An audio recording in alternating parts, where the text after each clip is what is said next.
శ్రీదేవి, నేను Pandit Nehru GVMC high school head mistress గా పనిచేస్తున్నాను. ఈ రోజు గ్రీన్ క్లైమేట్ వాళ్ళు వచ్చి అంటే పర్యావరణ హితంగా మనం ఎలా జీవించాలి అన్న విషయాన్ని విద్యార్థులతో షేర్ చేసుకోవడం జరిగింది. అలాగే విద్యార్థులందరూ కూడా ఆ ప్రోగ్రామ్ లో పార్టిసిపేట్ చేసి వాళ్ళకి ఎన్నో విషయాలు తెలుసుకున్నారు. అంతేకాకుండా వాళ్ళకున్న డౌట్స్ ఏవైతే ఉన్నాయో వాటిని ఎట్లాగా మనం సాల్వ్ చేసుకోవాలి, ఆ ప్రాబ్లమ్స్ అన్ని కూడా డౌట్ క్లారిఫికేషన్ సెషన్ లో కూడా వాళ్ళు అడిగి తెలుసుకోవడం జరిగింది. అంతేకాకుండా అంటే మన పూర్వకాలంలో ఏవైతే విత్తనాలు సేకరించి వాటిని ఎలా అయితే పండిస్తున్నారో అలాంటి విత్తనాలని సేకరణ ఏ విధంగా మొదలు పెట్టాలి, అవి ఎక్కడ దొరుకుతాయి అన్న విషయాన్ని తెలుసుకుని వాళ్ళ ప్రదేశాల్లో కూడా వేయడానికి వాళ్ళందరూ కూడా తెలియచేయడం జరిగింది. ప్రదేశాల్లో వేస్తామని చెప్పడం జరిగింది. అంతేకాకుండా నియర్ బై ఉన్న సత్యనారాయణ స్వామి కొండ కావచ్చు, ఆ కొండ ప్రాంతంలో చాలా వరకు ఖాళీగా ఉంది.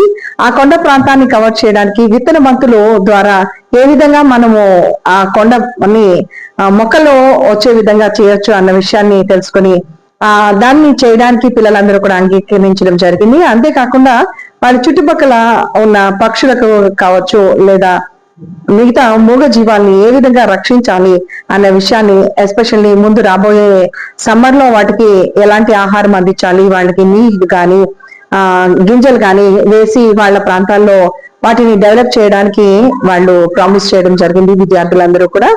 అంతేకాకుండా అంటే మన ప్రాంతాల్లో మొక్కలు అంతరించిపోతున్న మొక్కలని కెమికల్ ఫ్రీగా మనం ఏ విధంగా పెంచుకోవచ్చు అన్న విషయాన్ని కూడా, రసాయన ఎరువులు వాడకుండా నాణ్యమైన ఎరువుల్ని ఉపయోగించి ఏ విధంగా మొక్కల్ని, కిచెన్ గార్డెన్స్ కానీ మిద్దె తోటల్ని ఏ విధంగా పెంచుకోవాలన్న విషయాన్ని కూడా అడిగి తెలుసుకున్నారు.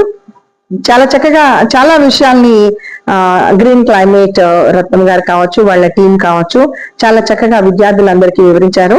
ఇదే కాదు, లాస్ట్ టైం కూడా ఇనిషియల్ గా పిల్లలందరూ కూడా మట్టి వినాయకుడిని తయారు చేయడంలో నైపుణ్యం పొంది ప్రతి ఇయర్ కూడా వాళ్ళు మట్టి వినాయకుడిని పూజిస్తూ ఉన్నారు.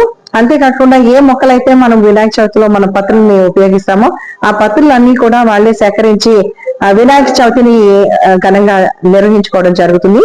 అంతేకాకుండా రాబోయే 26th ప్రతి ఒక్క చైల్డ్ కూడా ఆ విత్తనాలతో తయారు చేసిన ఫ్లాగ్స్ ని పెట్టుకుని అందరికీ కూడా విత్తనాలతో తయారు చేసిన ఫ్లాగ్స్ ని ఇవ్వడానికి వాళ్ళందరూ ప్రిపేర్ చేస్తామని తెలియచేయడం జరిగింది. అంటే